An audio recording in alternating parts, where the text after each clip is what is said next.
There aren't many movies you can tie into triathlon, but I'm going to have a crack at it. Try. The theme of this movie concerns someone who never completes anything taking on a challenge with the help of a best friend.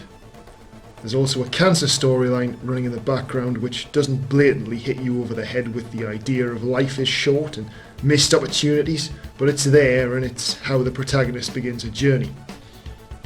The film doesn't dwell on it too much and is quite positive as it subtly influences one or two decisions throughout that are significant to the affected character, but not the overall storyline, which is probably reflective of reality. It manages to cover a lot of triathlon talking points and explains almost everything from a beginner's point of view, even down to the significance of finishing medals. This is classed as a drama comedy, or dramedy, which is a word I didn't know existed until I started researching this. My life is not improved with this knowledge. It was made on a fairly low budget of $1 million by an independent production company, with an official runtime of 1 hour and 50 minutes, but in reality it's more like 140. This also won a number of awards at what I can only assume are independent film festivals.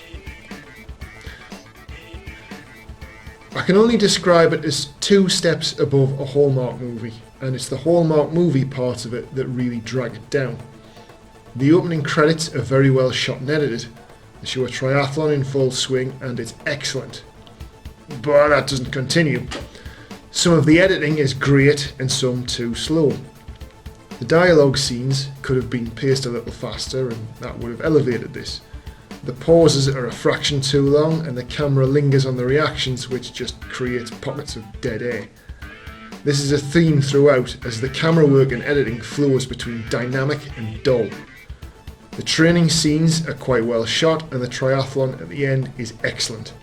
The bike training scenes do look a little slow, but that'll be down to filming permits, health and safety and trying to create a controlled environment on a short stretch of road. Despite that, they do manage to simulate a crash, which I thought was awful when I originally watched it, but on second viewing it's better than I remember. And that sums up the entire film, in that it's better than I remember. The dialogue sometimes isn't great and neither is the acting, but that may be down to not having enough time or money to make improvements. The triathlon is impressive, it's beautifully shot and the racing is well done, especially by the 2 characters who are more advanced than the main protagonists. Is it great? No.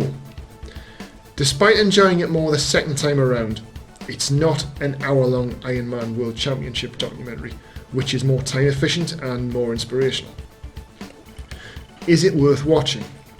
It's slow, and when I first watched it, I thought it was intolerable. Maybe I've mellowed with age, or maybe I've seen too many bigger budget movies since this was released in 2016 that have been worse on so many levels. The characters in this are better developed and more well-rounded than most tentpole movies released these days. I would argue that yes, it is worth a watch. As far as I'm aware, it's the only triathlon movie of its kind, but please let me know if there's something else out there. Try currently has a 4.9 out of 10 on IMDb and a 75% audience score on Rotten Tomatoes, with no critic score. Many of the reviews are positive.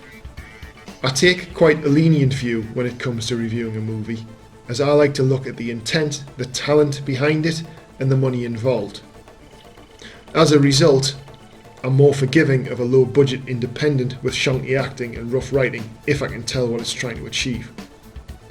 Conversely, if all of this is present and it comes from a big studio with mountains of cash and a river of talent behind it, then I'll hold it to a higher standard.